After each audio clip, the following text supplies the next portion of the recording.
Asante sana Governor Sakaja, Mheshimiwa Rais wa Jamhuri ya Kenya, Daktari William Samoei Ruto, wakuu wetu wa kanisa la marafiki kutoka sehemu mbalimbali, ndugu wanasiasa wenzangu ambao wako hapa, na Wakristo na waumini wote, hamjambo. Mirembe. Unajua rais, unajua hawa Quakers, I think ukitaka kushika roho za mtu wa Mirembe kutoka Trans Nzoia, Bungoma mpaka huko Vihiga na hata mpaka Migori, hii ndio barabara. Kwa Quaker. Kabla sijasema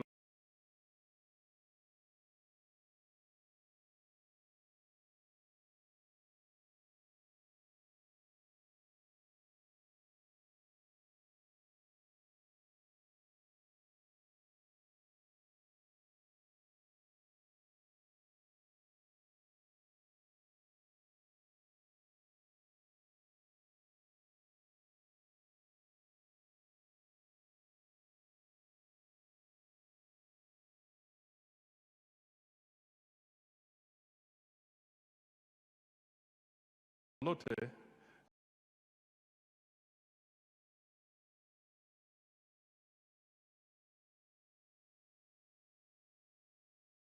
niliona sana. Nataka nimtambue Harriet Chigai ambaye anasimamia gender.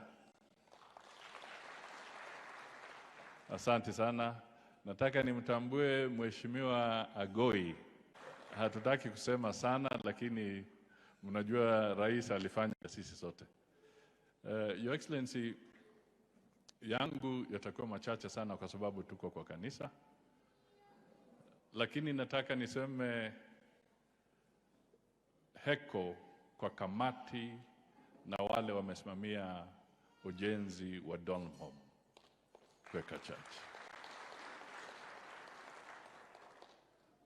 Mimi najua wamekuwa wakitoa jasho kujenga kanisa hili. Nishawahi kuhusika na hao labda mara 2 mara 3 kwa hiyo kazi. Lakini leo ni furaha kwa sababu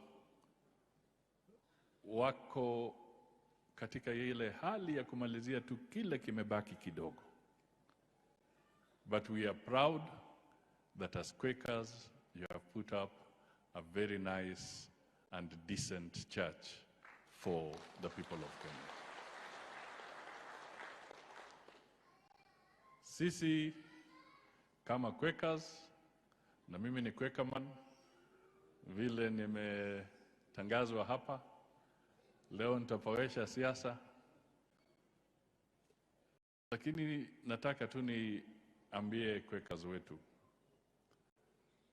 let us unreservedly support the government of President William Samoei Ruto.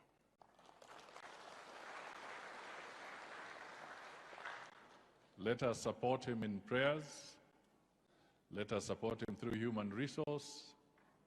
Let us support him in whatever way we can, either individually or collectively, support him. Taifa letu liko kwa hali ambayo ni ngumu. Tukisema tutoe hesabu zote ni mambo ya ajabu. But I can tell you kwamba the president has got a mammoth task to turn around this economy. And it will require everything. It will require prayer. It requires the hand of God. It also requires our sacrifice and our commitment and our patience as a people. Hali tuko, you cannot turn around an economy the way you brew instant coffee. Vile unatengeneza kahawa ya Nescafe, usifikiri ndio hivyo unaweza badilisha uchumi. It takes time, consistency, commitment and sacrifices. Ndio tufike pahali tunataka tuende. Secondly, we all must focus. Mimi sijui Biblia sana kama William Ruto. Yeye akitoa verse mimi nanyamaza. But at least I know somewhere in the Bible there is Lazarus. Lazarus alikuwa na shida na familia yake, the sister and others wakatuma ujumbe kwa Yesu wakamwambia, njoo haraka, Lazarus yuko kwa hali mbaya, njoo haraka, tunakuhitaji. Lakini Jesus akakaa, akafocus ile kazi yake na akarudi kwenda kumuona baada ya siku 2 hivi. Why am I bringing this issue of Lazarus? Let us take it in the context of managing time. Let us take it in the context of focusing. Jesus had gone for his mission and he focused on his mission. And no matter what distraction was being brought to him, even if it was a matter of life and death, Jesus still remained focused on his mission. And he managed his time, and he knew, I have to fulfill my obligation, do what I'm doing, I will deal with the issue of Lazarus when I get there. He did not panic and run away from his mission to go and deal with the Lazarus issue. So the message I'm putting across here is that as Kenyans, and for the president, let nobody try to distract the president's focus. Let him implement his program, work on resuscitating the economy, and let us not work on other people's emergencies. Jesus focused on his job, but eventually he dealt with the problem of Lazarus. The president must focus on his job, deal with the emergencies as defined by his government, and in the process, he will then deal with the other emergencies that are there.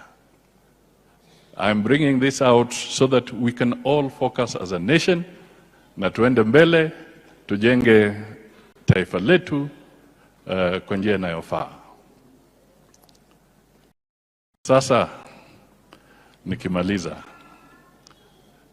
with a light note, Your Excellency.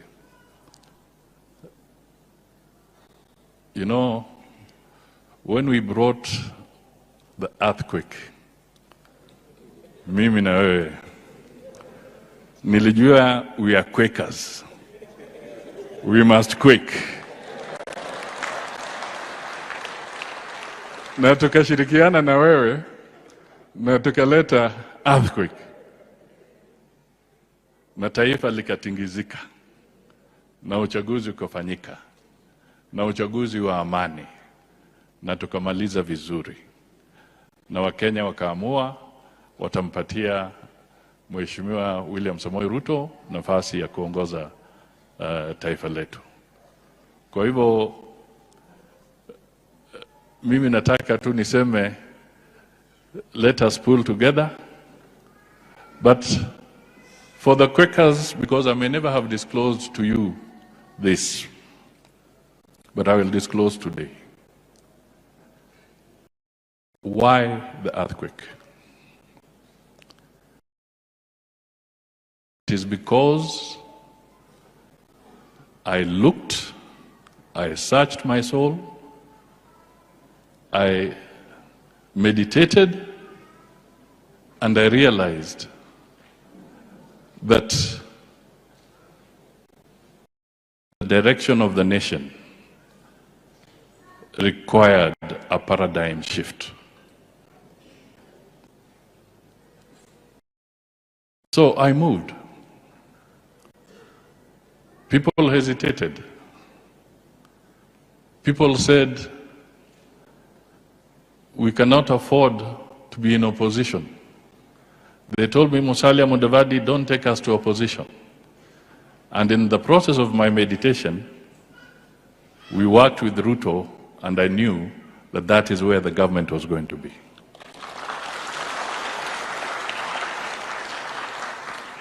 So if there's one thing I did, I listened to the people who said, don't take us to the opposition.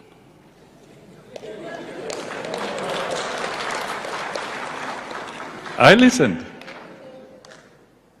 and I delivered. Because you asked me, don't take us to the opposition. Did I deliver or didn't I deliver?